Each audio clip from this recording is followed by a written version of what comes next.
जय हिंद दोस्तों, नमस्कार। एक बार फिर से आपका स्वागत है। एक कहानी, यह भी मन्नू भंडारी का यह आत्मकथा हम देख रहे थे उन्हीं के शब्दों में। केवल हम भूमिका देख रहे थे और छोटा सा सारांश देख रहे थे। पहला भाग हमने देख लिया था और कहाँ तक देखा था उसके एक दो लाइन लास्ट का हम पढ़ देते हैं। वह यही था कि हम भाई बहनों का सारा लगाव शायद सहानुभूति से उपजा माँ के साथ था। पहला भाग था, आज ये दूसरा भाग है। 10 ही पेज था, तो 5-5 पेज हमने किया है, तो आसानी से आपको ज़्यादा लंबा नहीं इंतज़ार करना पड़ा और ज़्यादा लंबा वीडियो भी नहीं था, तो वहाँ पे आसानी से आप सुन पढ़ देख सकते हैं। तो इस प्रकार से उसी के आगे देखेंगे। तो यहाँ हम देखे थे, याद दिला दें आपको, दूसरा और आखिरी पार्ट है आज। हम लास्ट में यही देखे थे, हम भाई बहनों का सारा लगाव शायद सहानुभूति से उपजा माँ के साथ था, लेकिन निहायत असहाय मजबूरी में लिपटा उनका यह त्याग कभी मेरा आदर्श नहीं बन सका। न उनका त्याग, न उनकी सहिष्णुता। खैर जो भी हो, अब यह पैतृक पुराण ही समाप्त कर अपने पर लौटती हूँ।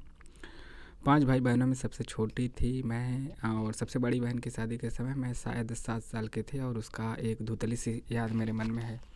लेकिन अपने से 2 साल बड़ी बहन सुशीला और मैंने घर के बड़े से आंगन में बचपन के सारे खेल खेले। सौतेलिया, लंगड़ी टांग, पकड़म पकड़ाई, काली टोली, तो कमरे में गुड्डे गुड़ियों की ब्याह भी रचाएं पास पड़ोस के सहेलियों के साथ। यूँ खेलने को हमने भाइयों के साथ गुल्ली डंडा भी खेला और पतंग उड़ाने वाले खाज पीस कर माजा सूतने का काम भी किया। लेकिन उनकी गतिविधियों का दायरा घर के बाहर ही अधिक रहता और हमारी सीमा थी घर के अंदर। हाँ, इतना ज़रूर था कि उस ज़माने में घर की दीवारें घर तक ही सीमित नहीं हो जाती थी, बल्कि पूरे मोहल्ले तक फैली रहती थी। इसलिए मोहल्ले के किसी घर में जाने पर कोई पाबंदी नहीं थी, बल्कि कुछ घर तो परिवार का हिस्सा ही थे। आज तो मुझे बड़ी शिद्दत के साथ यह महसूस होता है कि अपनी ज़िंदगी खुद जीने के इस आधुनिक दबाव ने महानगरों के फ्लैट में रहने वालों को हमारे इस परंपरागत पड़ोस कल्चर से विच्छिन्न करके हमें कितना संकुचित, असहाय, असुरक्षित बना दिया है। मेरी कम से कम 1 दर्जन आरंभिक कहानियों के पात्र इसी मोहल्ले के हैं जहाँ मैंने अपनी किशोरावस्था गुजार अपनी युवावस्था का आरंभ किया था। 1-2 को छोड़कर उनमें से कोई भी पात्र मेरे परिवार का नहीं है। बस इनको देखते सुनते इनके बीच ही मैं बड़ी हुई थी, लेकिन इनकी छाप मेरे मन पर गहरी थी। इस बात का एहसास तो मुझे कहानियाँ लिखते समय हुआ। इतने वर्षों के अंतराल ने भी उनकी भावभंगिमा, भाषा किसी को भी धुंधला नहीं किया था। बिना किसी विशेष प्रयास के बड़े सहज भाव से वे उतरते चले गए थे। उसी समय के दास साहब अपने व्यक्तित्व की अभिव्यक्त के लिए अनुकूल परिस्थितियां पाते ही महाभोज में इतने वर्षों बाद कैसे एकाएक जीवित हो उठे, यह मेरे लिए भी आश्चर्य का विषय था, एक सुखद आश्चर्य भी। उस समय तक हमारे परिवार में लड़की के विवाह के लिए अनिवार्य योग्यता थी। उम्र में 16 और शिक्षा में मैट्रिक। सन 44 में सुशीला ने यह योग्यता प्राप्त कर ली और शादी करके कलकत्ता चली गई। दोनों बड़े भाई आगे पढ़ाई के लिए बाहर चले गए। इन लोगों के छत्र छाया के हटते ही पहली बार मुझे नए सिरे से अपने वजूद का एहसास हुआ। पिताजी का ध्यान भी पहली बार मुझ पर केंद्रित हुआ। लड़कियों को जिस उम्र में स्कूली शिक्षा के साथ साथ सुघड़ गृहिणी और कुशल पाक शास्त्री बनने के नुस्खे जुटाए जाते थे, पिताजी का आग्रह रहता था कि मैं रसोई में उससे दूर ही रहूं।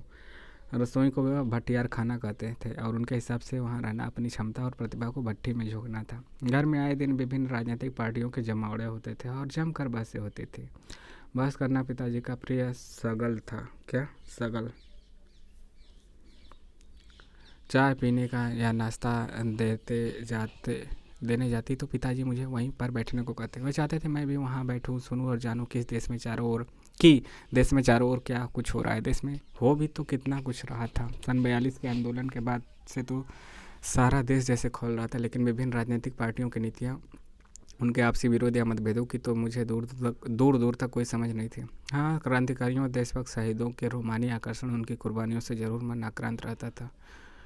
10वीं कक्षा तक आलम यह था कि बिना किसी खास समझ के घर में होने वाली बहसें सुनती और बिना चुनाव किए, बिना लेखक की अहमियत से परिचित हुए किताबें पढ़ती थी। लेकिन सन 45 में जैसे ही 10वीं पास करके मैं फर्स्ट ईयर में आई, हिंदी की प्राध्यापिका शीला अग्रवाल से परिचय हुआ। सावित्री गर्ल्स हाई स्कूल, जहाँ मैंने ककारा सीखा। 1 साल पहले ही कॉलेज बना था और वे इसी साल नियुक्त हुई थी। उन्होंने बाकायदा साहित्य की दुनिया में प्रवेश करवाया। मात्र पढ़ने को चुनाव करके पढ़ने में बदला। खुद चुन चुन कर किताबें दी। पढ़ी हुई किताबों पर बहसें की तो 2 साल बीतते न बीतते साहित्य की दुनिया शरद प्रेमचंद से बढ़कर जैनेन्द्र, अज्ञे, यशपाल, भगवती चरण वर्मा तक फैल गई और फिर तो फैलते ही चले गए। उस समय जैनेन्द्र जी के छोटे छोटे सरल सहज वाक्यों की शैली ने मुझे बहुत आकृष्ट किया था। सुनीता उपन्यास बहुत अच्छा लगा था। अज्ञे जी का उपन्यास शेखर एक जीवनी पढ़ा जरूर, पर उस समय वह मेरी समझ के सीमित दायरे में नहीं समा पाया। कुछ सालों बाद नदी के दूर पढ़ा तो उसने मन को इस कदर बाधा कि उसी झोंक में शेखर को भी फिर से पड़ गई, इस बार कुछ समझ के साथ। यह शायद मूल्यों के मंथन का युग था। पाप पुण्य, नैतिक अनैतिक, सही गलत की बनी बनाई धारणाओं के आगे प्रश्न चिन्ह ही नहीं लग रहे थे, उन्हें ध्वस्त भी किया जा रहा था। इसी संदर्भ में जैनेन्द्र का त्यागपत्र, भगवती बाबू का चित्रलेखा पढ़ा, शीला अग्रवाल के साथ लंबी लंबी बहसें करते हुए उस उम्र में जितना समझ सकती थी समझा। शीला अग्रवाल ने साहित्य का दायरा ही नहीं बढ़ाया था, बल्कि घर की चार दीवारी के बीच बैठकर देश की स्थितियों को जानने समझने का जो सिलसिला पिताजी ने शुरू किया था, उन्होंने वहाँ से खींचकर उसे भी स्थितियों की सक्रिय भागीदारी में बदल दिया। सन 46 के दिन वे स्थितियाँ उसमें वैसे भी घर में बैठे रहना संभव था भला। प्रभात फेरियाँ, हड़तालें, जुलूस, भाषण, हर शहर का चरित्र था और पूरे दमखम और जोश खरोश के साथ इन सब से जुड़ना हर युवा का उन्माद। मैं भी युवा थी और शीला अग्रवाल की जोशीली बातों ने रगों में बातें खून को लावे में बदल दिया। स्थिति यह हुई कि एक बवंडर शहर में मचा हुआ था एक घर में। पिताजी की आज़ादी की सीमा यहीं तक थी कि उनकी उपस्थिति में घर में आए लोगों के बीच उठो बैठो, जानू समझो, हाथ उठाकर नारे लगाते, हड़तालें करवाते, लड़कों के साथ शहर की सड़कें नापती। लड़की को अपनी सारी आधुनिकता के बावजूद बर्दाश्त करना उनके लिए मुश्किल हो रहा था। तो किसी की दी हुई आज़ादी के दायरे में चलना मेरे लिए, जब रगों में लहू की जगह लावा बहता हो तो सारे निषेध, सारी वर्जनाएं और सारा भय कैसे ध्वस्त हो जाता है। यह तभी जाना और अपने क्रोध से सबको थरथरा देने वाले पिताजी से टक्कर लेने का जो सिलसिला तब शुरू हुआ था। राजेंद्र से शादी की तब तक वह चलता ही रहा। यश कामना, बल्कि कहूँ कि यश लिप्सा पिताजी की सबसे बड़ी दुर्बलता थे और उनके जीवन की धुरी था यह सिद्धांत कि व्यक्ति को कुछ विशिष्ट बनकर जीना चाहिए, कुछ ऐसे काम करना चाहिए कि समाज में उसका नाम हो, सम्मान हो, प्रतिष्ठा हो, वर्चस्व हो। इसके चलते ही मैं 2-1 बार उनके कोप से बच गई। एक बार कॉलेज में प्रिंसिपल का पत्र आया कि पिताजी आकर मिले और बताएं कि मेरी गतिविधियों के कारण मेरे खिलाफ अनुशासनात्मक कार्रवाई क्यों न की जाए। पत्र पढ़ते ही पिताजी आग बबूला, यह लड़की मुझे कहीं मुंह दिखाने लायक नहीं रखेगी, पता नहीं क्या क्या सुनना पड़ेगा वहाँ जाकर। 4 बजे पहले भी पढ़े, किसी ने यह दिन नहीं दिखाया। गुस्से से भन्नाते हुए वे गए वहाँ पे। लौटकर क्या कहर बरपा होगा इसका अनुमान था, सो मैं पड़ोस के एक मित्र के यहाँ जाकर बैठ गई। माँ को कह दिया कि लौटकर बहुत कुछ बाहर निकल जाए तब बुलाना। लेकिन जब माँ ने आकर कहा कि वे बहुत खुश हैं तो चली चल, तो विश्वास नहीं हुआ। गई तो सही, लेकिन डरते डरते। सारे कॉलेज की लड़कियाँ पर इतना रौब है तेरा, सारा कॉलेज तुम 3 लड़कियों के सारे पर चल रहा है। प्रिंसिपल बहुत परेशान थी और बार बार आग्रह कर रही थी कि मैं तुझे घर बिठा लूँ, क्योंकि वे लोग किसी तरह डरा धमका कर डांट डपट कर लड़कियों को क्लासों में भेजते हैं और अगर तुम लोग एक इशारा कर दो कि क्लास छोड़कर बाहर आ जाओ तो सारी लड़कियाँ निकलकर मैदान में जमा होकर नारे लगाने लगती हैं। तुम लोगों के मारे कॉलेज चलाना मुश्किल हो गया है उन लोगों के लिए। कहा तो जाते समय पिताजी मुँह दिखाने से घबरा रहे थे और कहाँ बड़े गर्व से कहकर आए कि यह तो पूरे देश की पुकार है, इस पर कोई कैसे रोक लगा सकता है भला। बेहद गदगद स्वर में पिताजी यह शब्द सुनाते रहे। मैं अवाक, मुझे ना अपनी आंखों पर विश्वास हो रहा था ना अपने कामों पर यह हकीकत थी। एक घटना और आज़ाद हिंद फौज के मुकदमे का सिलसिला था। सभी कॉलेज, स्कूल, दुकानों के लिए हड़ताल का आह्वान था। जो नहीं कर रहे थे, छात्रों का एक बहुत बड़ा समूह वहाँ जाकर हड़ताल करवा रहा था। शाम को अजमेर का पूरा विद्यार्थी वर्ग चौपड़ मुख्य बाजार का चौराहा पर इकट्ठा हुआ। फिर हुई भाषणबाजी। इस बीच पिताजी की एक निहायत दकियानुसी मित्र ने घर आकर अच्छी तरह पिताजी की लू उतारी। अरे उस मन्नू को तो मत मारी गई है, पर भंडारी जी आपको क्या हुआ? ठीक है आपने लड़कियों को इज्जत दी, पर देखते हैं आप जाने कैसे कैसे उल्टे सीधे लड़कों के साथ हड़तालें करवाते, हुड़दंग मचाते फिर रही है। वह हमारे आपके घरों की लड़कियों को शोभा देता है या भला? कोई मान मर्यादा, इज्जत, आबरू का ख्याल भी रह गया है आपको या नहीं? देखिए यहाँ पे फोटो में देखिए 3 लड़कियाँ हड़तालें। वे तो आग लगा कर चले गए और पिताजी सारे दिन भभकते रहे। बस अब यहीं रह गया है, लोग घर आकर थू थू करके चले जाए। बंद करो अब इस मन्नू का घर से बाहर निकलना। इन सबसे बेखबर मैं रात होने पर घर लौटी तो पिताजी के एक बेहद अंतरंग और अभिन्न मित्र ही नहीं, अजमेर के सबसे प्रतिष्ठित और सम्मानित डॉक्टर अम्बालाल जी बैठे थे। मुझे देखते ही उन्होंने बड़ी गर्मजोशी से स्वागत किया। आओ आओ मन्नू। मैं तो चौपड़ पर तुम्हारा भाषण सुनते ही सीधा भंडारी जी को बधाई देने आया। I am really proud of you. क्या तुम घर में से रहते हो भंडारी जी? घर से निकला भी करो। You have missed. देखिए यहाँ पे फोटो, जबरदस्त समथिंग। और वे धुआंधार तारीफ करने लगे। वो बोलते जा रहे थे और पिताजी के चेहरे का संतोष धीरे धीरे गर्व में बदलता जा रहा था। भीतर जाने पर माँ ने दोपहर के गुस्से वाली बात बताई तो मैंने राहत की सांस ली। आज पूछे मिलकर देखती हूँ तो इतना तो समझ में आता ही है कि क्या तो उस समय मेरी उम्र थी और क्या मेरा भाषण रहा होगा। यह तो डॉक्टर साहब का स्नेह था जो उनके मुंह से प्रशंसा बनकर बह रहा था।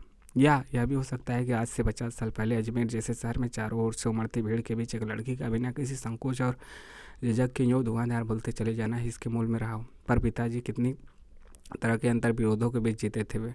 एक और विशिष्ट बनने और बनाने की प्रबल लालसा, तो दूसरी ओर अपनी सामाजिक छवि के प्रति उतनी ही सजगता। पर क्या यह संभव है? क्या पिताजी को इस बात का बिल्कुल भी एहसास नहीं था कि दोनों का तो रास्ता ही टकराहट का है? सन 47 के मई महीने में शीला अग्रवाल को कॉलेज वालों ने नोटिस थमा दिया, लड़कियों को भड़काने और कॉलेज का अनुशासन बिगाड़ने के आरोप में। इस बात को लेकर हुड़दंग न मचे, इसलिए जुलाई में 3rd ईयर के क्लासेस बंद करके हम 2-3 छात्रों का प्रवेश निषिद्ध कर दें। हुड़दंग तो बाहर रखकर भी इतना मचा है कि कॉलेज वालों को अगस्त में आखिर 3rd ईयर खुलना पड़ा। जीत की खुशी हुई, पर सामने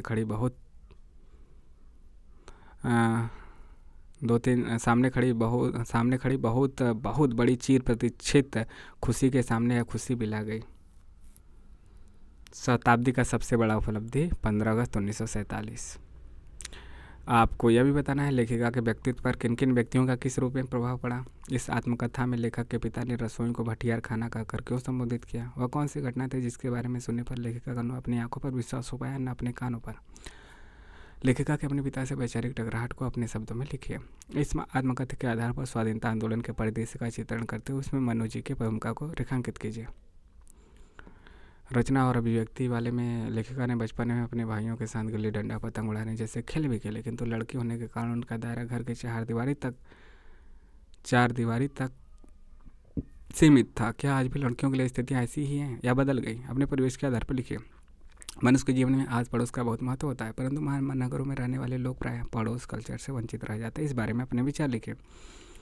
लेखिका द्वारा पढ़े गए उपन्यासों की सूची बनाइए और उन चित्रलेखा वहीं सब पढ़े थे ना, उपन्यासों को अपने पुस्तकालय में खोजिए।